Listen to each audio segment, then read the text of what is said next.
realizing that fact, not knowing that IPC section.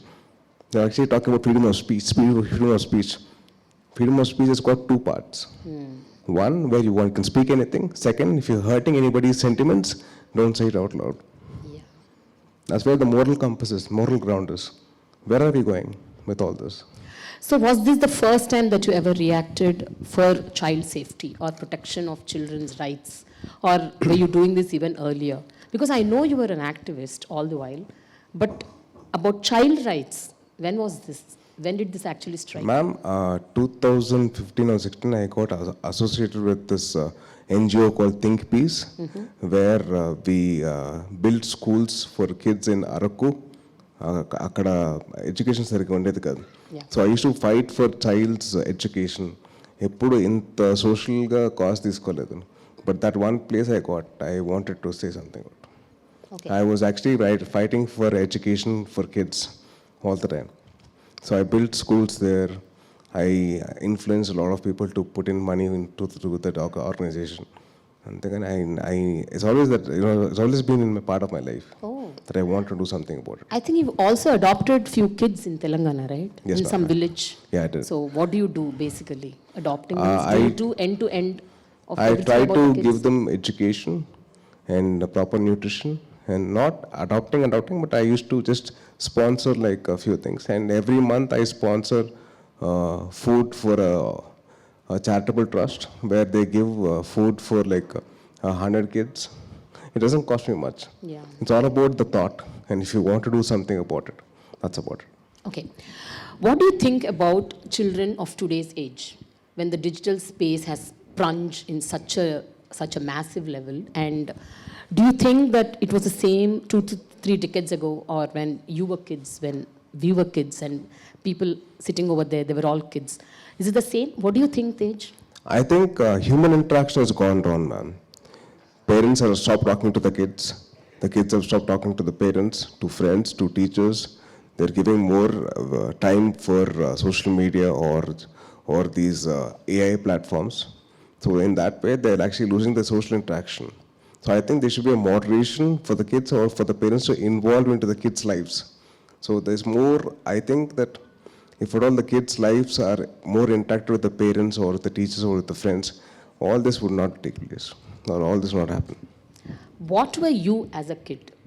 And because I know you were playing a lot of Legos, and you were very much engrossed into your own games and PlayStations, and I remember even many times your mama has gifted you. Yes, ma'am. Your mama's, yeah. So you were into that, but how different were those days versus today's digital media, gaming, and interaction with the digital space, Chat GPT, AI, so many things have come up. So what is the difference that you've noticed? My Chat GPT, my AI was my mother. She was my best friend.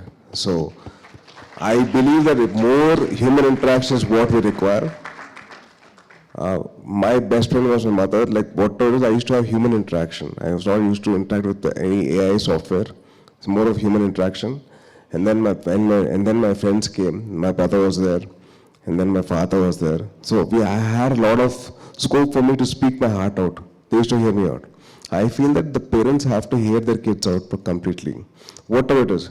If it's their love story or their exam failure or the problems with the teacher or the problem at school, I wanted the parents to be more interactive with the kids, to understand their problems, whatever it was. It can be the most silliest of problems, but I would love the parents to be involved into the kids' lives. Because my mother, she had a laugh when I said, Mama, I was in my second grade. I said, Amma, this girl, I liked her. And when I told her I love her, she said no. So I had the freedom of actually telling my mother about my love story in my second grade. So that freedom is what you have to give the kids nowadays. I believe that the human interaction is what we're missing, and the parents' interaction is what the kids are missing. So I really wish that parents can be involved into the lives of kids, understand their thought process, understand what they're actually going through in their school times. So that's something what we are actually required. Have you ever experienced or noticed or observed any such kind of child abuse growing up, or after you became an actor or among your circles or your friends or whatever?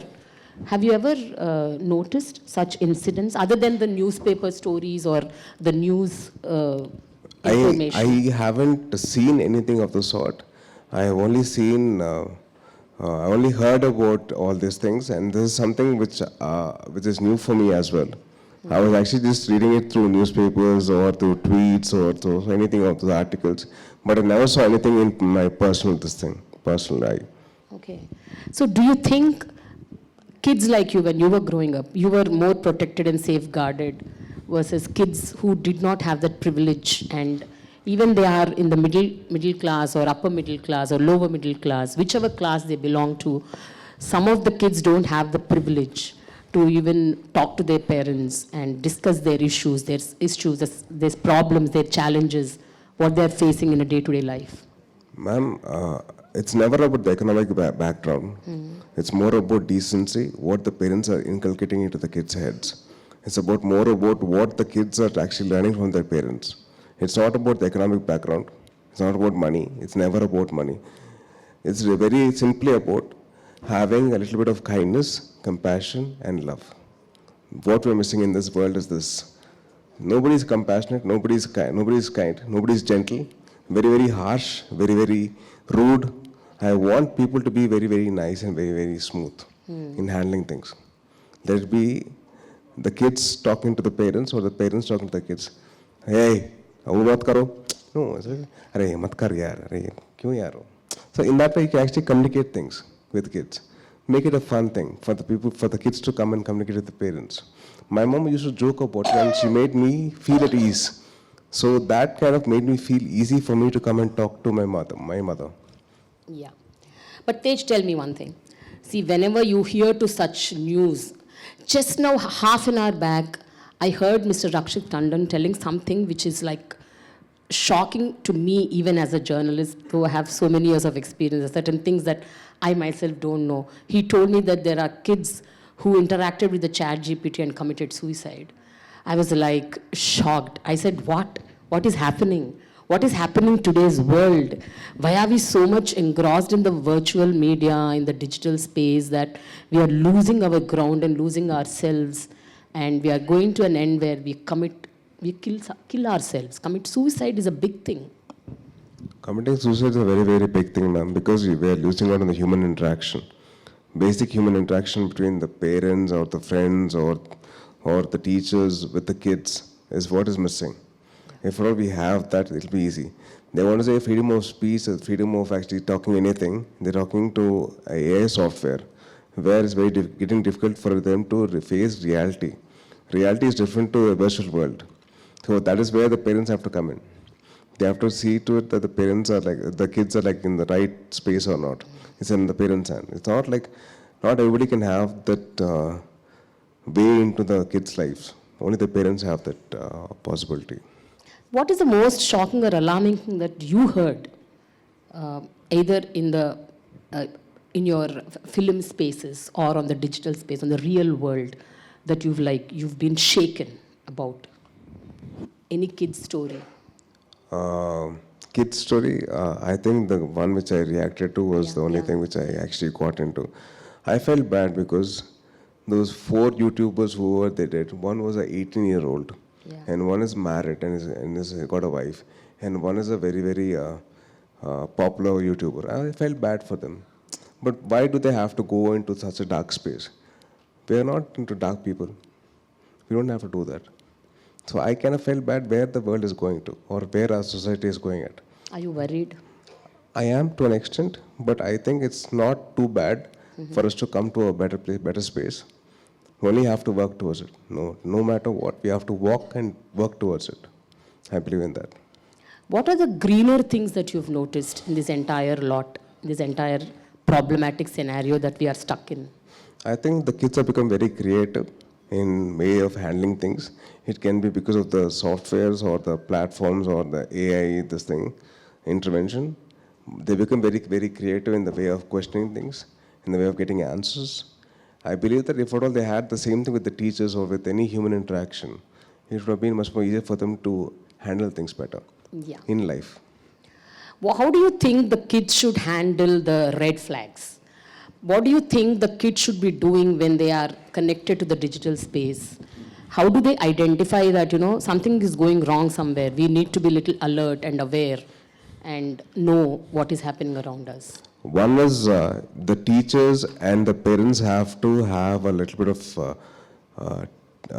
education in that part, because the parents will know what is good touch and bad touch. How many of you know what's a hand sign for distress for any person going through? No? Yeah. It's 4 fingers like this and like this. This is the hand, this is signal. How many of us really know that? Only 5, 6 or 7? That's it. So we have to teach the kids about it. It's our duty as parents or elders or teachers. It is our responsibility to tell them what is the hand symbol for distress, what they're going through. So if we can teach that, they'll actually have a voice. They'll actually know with whom they can share things with. So basically, మన చేతిలో ఉందండి. మనం నేర్పిస్తే వాళ్ళు నేర్చుకుంటారు, వాళ్ళు మనం communicate చేస్తారు. But Tej, see, you know what? In this busy, competent world where the rat race is happening everywhere, nobody is getting time for the other person. The parents don't get time for the kids don't have time for the parents, the grandparents don't have time for the kids. It's like the world is like that. At this juncture, how do they even take out time to sit at least 10-15 minutes with the kids to tell them, this is what it is. This is how you should be aware about. I think it takes a lot of effort and time and a lot of sacrifices to come to that level, ma'am. It's personal sacrifice in the sense, like if you want to be with your friends, suppose you're with your friends, yes, but you're more with your phone more than with your friends. Like if I go to my friend's house, somebody sends me some reel or something, some meme.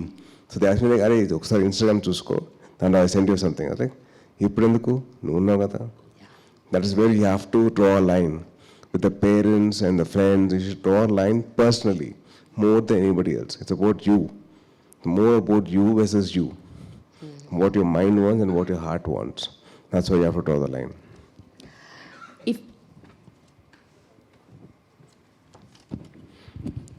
ఇక్కడ కూడా చిట్లు ఇస్తారు madam.